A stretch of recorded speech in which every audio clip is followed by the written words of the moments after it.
నా పేరు ప్రసన్న కుమార్ అండి. ప్రసన్న కుమార్ గారు, ఇప్పుడు రాబోయే ఏపీ ఎలక్షన్స్లో ఏ పార్టీ వస్తే బాగుంటుంది అనుకుంటున్నారు మీరు? ఏ పార్టీ వస్తుందనే కన్నా ఏ నాయకుడు పరిపాలన బాగుంటే వాళ్ళే 100% గెలుస్తారు. అది మీకు తెలిసింది. ఇప్పుడు నాకు ఒకరు ఇష్టం ఉంటారు, మీకు ఇష్టం ఉంటారు. ప్రతి ఒక్కరికి ఒకరు ఇష్టాలు ఉంటాయి. ఇప్పుడు ఎవరైతే విద్య వైద్యం అనేది సహజంగా ప్రజలకు అందిస్తారో వాళ్ళు 100% గెలుస్తారు. అంటే ఇప్పుడున్న నేతల్లో ఆ నేత ఎవరు అనుకుంటున్నారు మీరు?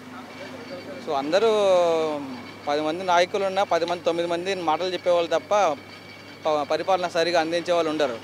సో నా అభిప్రాయం ఏంటంటే ఎవరైతే ఆల్రెడీ మీ సహజంగా ఇప్పుడు చాలా వరకు వింటున్నాం, వాలంటీర్ వ్యవస్థ వచ్చింది, నెక్స్ట్ ఎడ్యుకేషన్ కొంచెం బాగుంది అనేది వినపడుతుంది ప్రజెంట్ ఉన్న ప్రభుత్వం ద్వారా. మేబీ అదే ప్రభుత్వం వస్తుంది అనుకుంటున్నాను నేను. ఓకే, ఇప్పుడు ఏ ప్రభుత్వం వచ్చినా ఎటువంటి కార్యక్రమాలు చేస్తే బాగుంటుంది అనుకుంటున్నారు అభివృద్ధి కోసం? ముందుగా ఎక్కడ చూసినా రోడ్లు బాగాలేదు.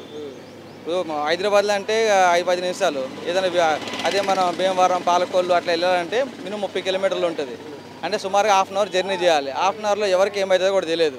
అట్లాంటి చాలా బలహీనమైన రోడ్లు ఉన్నాయి, గ్రామాలు ఉన్నాయి. అవి కొంచెం డెవలప్ చేసుకుని అక్కడ ఎక్కడైతే స్కూల్ లేదో స్కూలు, అంగన్వాడీ, పిల్లలకి సౌకర్యం లేదో అక్కడ వాటిని మనం ఇంప్లిమెంట్ చేసి డెవలప్ చేసుకుంటే ఏ పార్టీ వచ్చినా పర్లేదు. బట్ ముందుగా వాళ్ళు ఫోకస్ చేయాల్సింది ఇటువంటి వాటిపైన. ఇంకా పాత ప్రభుత్వం ఏం చేసింది, కొత్త ప్రభుత్వం ఏం చేసింది కాకుండా ఎక్కడైతే అవసరం ఉందో అవసరాన్ని తీర్చే చాలు. అది 4 100 మంది ముందుకు చెప్తారు. మొన్నే అంజలి గారు మరణం చాలా బాధాకరం.